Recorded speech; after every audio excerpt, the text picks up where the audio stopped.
Hello, my wonderful, beautiful friends. Guys, welcome back to r/MaliciousCompliance, the only place where people actually get exactly what they ask for. Guys, I hope you're having a good day today, and if you aren't, I hope these stories will make it a little bit better.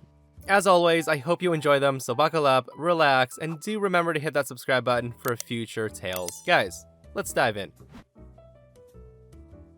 Briefly during the pandemic, I worked as a manager at a Ralph's, a New York City ice cream chain. One night, as I'm helping out scooping, I hear a customer getting annoyed at the window and start to get snippy with one of the young kids who was working the window, so I head over to smooth the situation as a manager. Now, the woman is mad because the hot fudge on her hot fudge sundae is too hot and it's melting the ice cream. I explain to her that hot fudge is indeed served hot, but she insists that I make her a new sundae with magic shell topping instead, and let her keep the hot fudge one. By the time I return with that, this customer is stirring her spoon through another cup of ice cream she ordered, obviously about to complain about it. Now, the flavor she ordered was called Graham Crunch, and she proceeded to tell me that there wasn't any crunch in it. She then tells me that she orders this flavor all the time, and she knows that I'm intentionally stiffing her. I tell her that this is exactly how the flavor is, and I don't name or make the ice cream, but she isn't having it. She wants me to fix it. We've got some graham cracker topping in the back, so as she's berating me, I just walk away from her and grab the entire container and come back to the window with it. At this point, we've got a line of people down the block because this lady has held us up so long that there are witnesses to what I was about to do. When she sees me, she continues to tell me that I'm wrong about the ice cream that I scoop 6 days a week. And without breaking eye contact with her, I open the lid to the container and empty the entire thing over her cup of the offending ice cream. There are graham crackers everywhere, and her ice cream is now definitely crunchy. She loses her mind at this point, and she starts yelling at me that she knows the owner and I will get fired. I then tell her, yeah, Steve's a nice guy though, he won't fire me. And she responds with, well, I've known Steve a long time, and he will fire you when I tell him to. To which I respond, well, his name is John. Now get out of here and don't bother my employees for free ice cream again. Now sufficiently embarrassed in front of a long line of customers, the lady leaves in a huff and never returns. The next few customers left us $20 tips in the jar to make up for her, so the kids who worked for me left with quite a bit more in their pockets than they normally would, and realized that their manager had their back. Guys, that Steve John switch up was absolutely brilliant. I would have died of embarrassment if I was that lady at that point. Oh, my friend Steve will have no problem firing you. Ma'am, the owner's name is actually John, now get out. I do hope she enjoys her extra crunchy ice cream though. And don't even get me started on her complaining that the hot fudge was too hot on her ice cream. Guys, first world problems, right? A couple summers ago, I took a part-time job as a server at a local restaurant. I had a full-time job, so this was just for experience to pick up some tip money on the side. The place had been closed for a few years, when the old owner could not afford it anymore, so when the new owners picked it up and got it ready for opening again, the town was pretty excited. It's a bit of a town landmark, right in the middle of the main street. I applied as soon as I found out, and ended up getting hired. I was one of the younger servers, alongside a few older ones. Most of us were women, and the older servers really looked out for us inexperienced ones. Overall, the others on the team were really nice, save for a couple of nasty ones. My new boss Gary, not his real name, was actually not so great. Gary's favorite saying was, if you have time to lean, you have time to clean. He thought if we took even a second to catch our breaths, that he was losing money from us, saying we were slacking off. On slow days, he would find menial, pointless things for us to do, such as wipe the bar counter even though it's been wiped 3 times in the past half hour, reorganize the menus, even though they're already perfectly organized, and fill up more condiment cups, even though there's already 50 salsa cups ready to go. He would make us do stuff like that. Now, the most tedious task, especially in the early months of summer, was sweeping the side alley that leads to the patio. There were these massive maple trees along the path, and they would drop leaves and seeds like crazy, especially on windy days. One afternoon early in June, there were only a handful of us working. It then gets slow, and I was assigned the sweeping task. I sweep up the back alley as much as I can, but the wind is blowing and the trees just keep dumping more and more seeds onto the path. I do my best until a coworker calls me back inside to help serve tables. She didn't want me missing out on tips, bless her. So I seat the table, get their orders, and start entering them in. Just then, Gary storms up to me and says, "Hey, what are you doing?" I told him I'm entering table 15's order, why? The side alley is a mess. I don't pay you to slack off. Go back outside and sweep. I told him I swept up as much as I could before this table walked in. It's a really windy day. That's why it keeps getting full of leaves and seeds. You're more than welcome to check the compost bin for how much I actually did sweep up.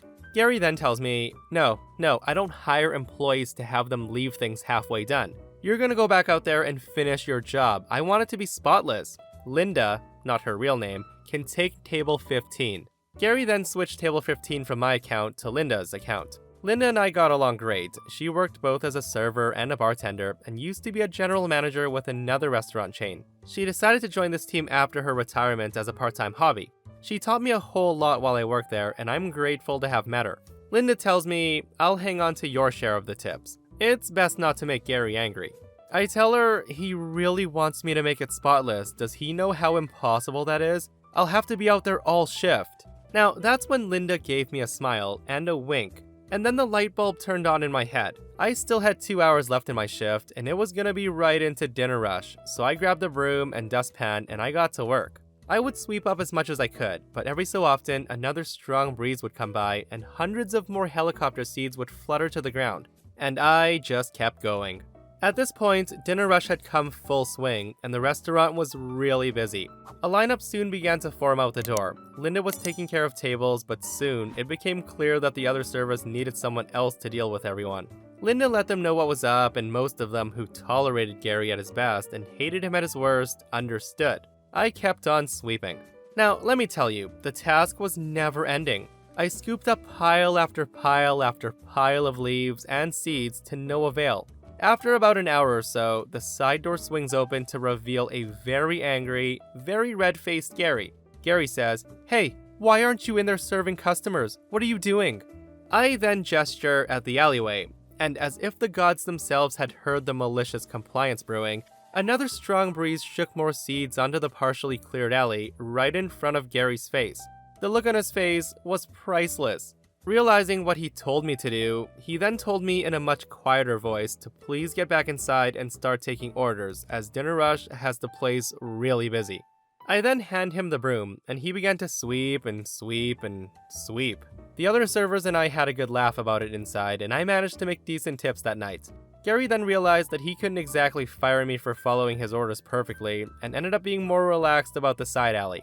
No one really cares about some leaves and seeds on the ground, as long as they're not obstructing anyone. I ended up working there for the rest of the summer before quitting. I hear the pub had to be passed on to new owners after Gary's disorganization got the better of him. So my next shift, I found a broken broom in the garbage. I'd like to think it was the work of Gary, red in the face and exhausted from battling against Mother Nature. Guys, what a beautiful malicious compliance on Gary. I really don't understand how some bosses have that mentality though. How some would rather you pretend to work to look busy so they get their money's worth out of you. Like, I used to work for a boss like that, guys. You could spend your whole shift sweeping a spotless floor, but the moment you stand around and start talking to other people, he would give you crap for it. And the crazy thing is, he wouldn't send guys home when it wasn't busy, because his mentality is, if he had to be at work, you had to be at work too. Like, what a weirdo. He literally had no problem paying you 8 hours to pretend to work to look busy. Many years ago, I worked for an office supply company. This was the kind of company that when a big firm moves into a new building, they would roll in with interior architects, designers, electrical workers, IT, gardeners, and everything needed to make it ready for business. Now my job was to coordinate the IT part for the bigger clients. If clients needed special solutions, they billed my time at $600 an hour. Now the top boss had a really beautiful assistant. He clearly liked her a lot, and my boss was good friends with him, so he would always make jokes that she was too good for him, etc., and how he tried to pursue her but she kept denying him. Now I started to hang out with her a lot, as I did have a physical attraction to her, but we were hanging out as friends, nothing more. Now Top Boss typically wanted to spend every minute with her, so he would always ask her to go to lunch with him. She told me that she didn't really like him, as he sometimes would cross the line with her, and she would rather hang out with me. So she often made excuses and met up with me for lunch. She was smart, funny, and a blast to be with. The sales department at this time had received a database of products from some vendors, and it wasn't compatible with their database. So I was asked if it was possible to import it all. I found out fast that I could do it in a few days' time. I told them that I would do it, but it would take a few weeks, since I had to do it when I got open time slots. One weekend, some friends of the beautiful assistant invited her to a party in a city 10 hours away. She invited me to come with, and we both asked for Monday and Tuesday off since festivities was planned until Sunday evening. She got the okay, and I was told no. Now, there was really no reason for denying me this, so I suspected the head honcho did not approve it, but the girl was more important to me than the job, so I decided to go anyway. Before I go, I tell the sales department boss that he'll get his database updated next week, and also a program to import future updates from suppliers. Now, he was very happy about this, as this had been a big problem, and they had some big orders waiting for the tools I was writing. The weekend comes, and we take her company car and go. On Monday, I send an email to my boss saying that I won't be coming in until Wednesday. My boss tells me that he had okayed the days off, but Big Boss had overrode him and denied it. And now Big Boss is pushing on him to fire me, unless I come in immediately. Now, I obviously can't because I'm not anywhere near.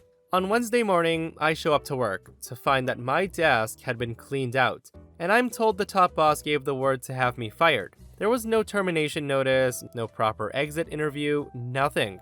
I was told to basically go home and to not come back, ever. Now, I load up my stuff, and I go to see an attorney. The attorney tells me that 1, until I have written termination notice, I am still employed and being paid. And 2, the way I'd been fired had broken a bunch of laws. Long story short, we go through a bunch of things, and the lawyer then writes a letter to the company that he plans to take them to court. Now, another thing to mention is that the company that I work for is in the middle of being bought out, and they really did not need a lawsuit going on during this process. So a top manager with the company attorney from headquarters flies out to resolve the situation. They are really pissed at the local top boss for breaking laws when firing me. Clearly he was being irrational and wanted me fired for going away with his assistant, whom he had a huge crush on. I agree to settle for $50,000.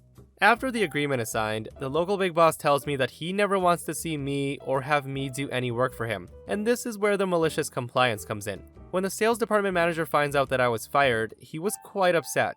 He calls me and tells me how sorry he is and asks if I can finish the work for him.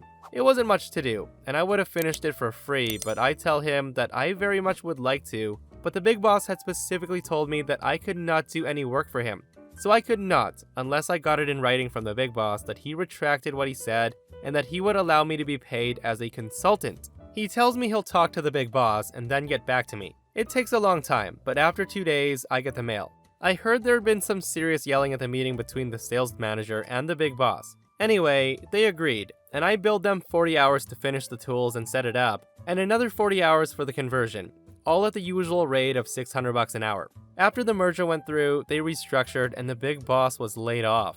What a huge mistake that top boss made, and what a stupid reason to fire someone for. I bet the boss regrets that decision big time.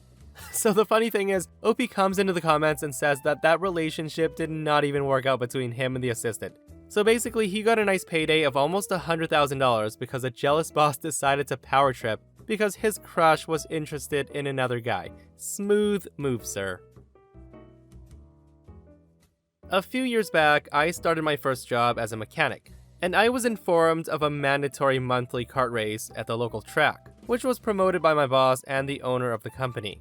Now, he didn't care if you enjoyed it or not. He booked the time slots and we all had to show up after working hours and pay our own ticket to drive. It was supposed to be a team building exercise, and I could see the boss really liked race cars through the various pictures and trophies in his office. During the week, in anticipation to the event, the boss would motivate and participate in setting the mood for the upcoming race. It was the only topic that week, and I was told by colleagues that this was really important. I knew that on the evening of the race, I had to pick up my girlfriend, and that would clash with the race. So a couple of days before, I told my supervisor that I would not attend the race. It was after hours on my dime anyway, so I didn't think it would be a problem. So some 20 minutes later, I'm summoned to the boss's office and he's not looking happy. He tells me that building the team spirit is one of his priorities and that I'm new here, and I was to give a lot of focus to this monthly event if I was to keep working there, because it was part of the core culture for the company. Now, I really needed this job, so I just said, "Sure thing, boss." So on the evening of the event, I drive to the kart track, and upon arrival, I see my colleagues all in jeans and t-shirts, and my boss in full ballerina attire. The guy had racing overalls, racing boots, gloves, and even a custom helmet.